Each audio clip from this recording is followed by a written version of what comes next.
Chapter 3.3, Properties of Logarithms. So our goals are to use the change of base formula to rewrite and evaluate logarithmic expressions. We're going to use properties of logarithms to evaluate or rewrite logarithmic expressions, and use properties of logarithms to expand or condense logarithmic expressions. Change of base. Most calculators have only two types of log keys, log for common log, which is base 10, and ln for natural logarithms, base e. Although common logarithms and natural logarithms are most frequently used, you may occasionally need to evaluate logarithms with other bases. So here's the change of base formula. Let a, b, and x be positive real numbers, such that a cannot equal 1 and b cannot equal 1. Then log base a of x can be converted to a different base as follows. So notice log base a of x, you do log base b of x, so this number goes in the numerator, and log base a, so you put it in the denominator here, log base b of a. So we're using base 10. You have log base a of x, you just say log of x over log of a. Again, this x goes in the numerator, and this a goes in the denominator. You could also use base b natural log, and you would get the same answer. So log base a of x is natural log of x over natural log of a. So let's try this out. We're going to do it with a calculator. Evaluate log base 4 of 25 using change of base formula and common logs. And then we're going to round the final answer to 4 decimals. So first you write log base 4 of 25. So you put log of 25 over log of 4. Then you plug it into your calculator.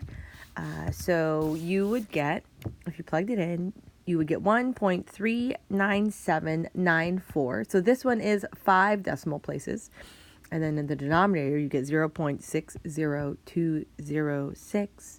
Then when you divide it, you get approximately 2.3219. So this is where you round to 4 decimal places. So try out this bottom one. Evaluate log base 2 of 12 using change of base formula and common logs, and round to 4 decimals. See if you can show me the middle values right here in the center. So try it out.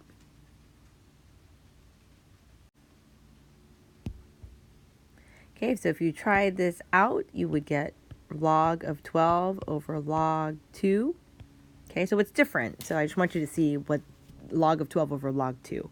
Then that would be approximately 1.07918 over 0.30103.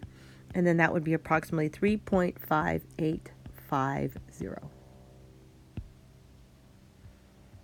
So example 2, changing bases using natural log, and we actually get the same thing when we do this, but let's just try it out. So evaluate log base 4 of 25 using change of base formula and natural logarithms. So we still have the same thing, log base 4 of 25, do natural log of 25 over natural log of 4. And then so the numerator will be 3.21888 over 1.38629. Then in the end, you still get 2.3219, which is what we got on the other side right here. Okay, the same exact answer. So try log base 2 of 12 just using the natural log and see that you get the same answer.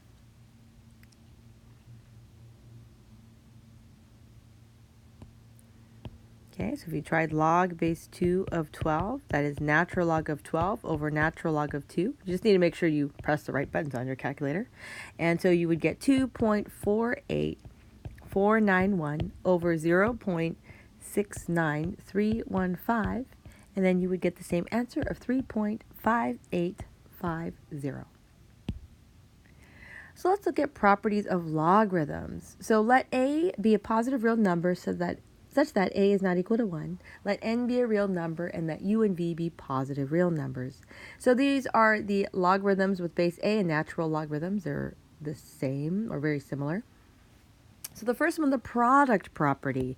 So when you are multiplying, you're going to add the logs. That's how you split it up. So log base a of u times v, you can split it up as log base a of u plus log base a of v. If you think about your exponent rules, it's very similar. Natural log is natural log of u times v. You just split it up. You add them together. Quotient property, when it's log base a of u over v, then it's equals log base a of u. Notice that the numerator is first and the denominator is second. Same thing with natural log. Natural log of u over v, so natural log of u and then minus natural log of v. Power property, log base a of u raised to the n equals n log base a of u. So notice that this n, it is multiplied to the front. Same thing with here. So knowing these properties, we're going to write each logarithm in terms of natural log of 2 and natural log of 3. So I have natural log of 6, so we're using only 2 and 3. So what we're going to do is natural log of 2 times 3. Then when we're multiplying, we know that we can split it up by saying natural log of 2 plus natural log of 3.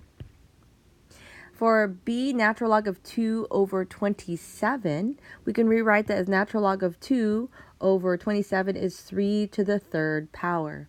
Now we're dividing, so that means we need to subtract natural log of 2 minus natural log of 3 cubed.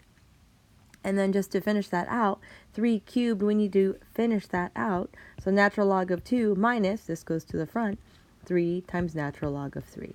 So now that is done. So try out these examples down here, log of 75 and log of 9 over 125. Write each log in terms of log 3 and log 5. So if you tried this out, letter A, you would have split that up to 3 times 25 or 3 times 5 squared. Then when we're multiplying, you can add them. So log base 3 plus log base 5 squared. And then you move the exponent of 2 to the front of that log of 5. So you get log of 3 plus 2 times log of 5. Letter B, you get 2 times log of 3 minus 3 times log of 5. Now for the next thing, let's use properties of logarithms. We're going to find the exact value of log base 5 of 3 root 5 without using a calculator. So what we're going to do is kind of rewrite this. We have log base 5. The nth root of 5, this is 5, and then to the 1/3.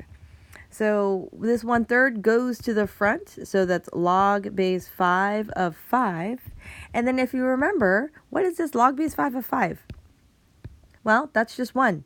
So this is 1/3 times 1, where the answer is 1/3.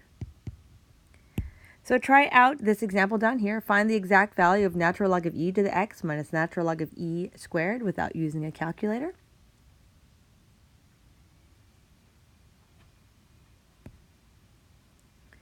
Okay, so we know that the natural log of e, that just drops out. This is 6 minus natural log of e drops out to 2.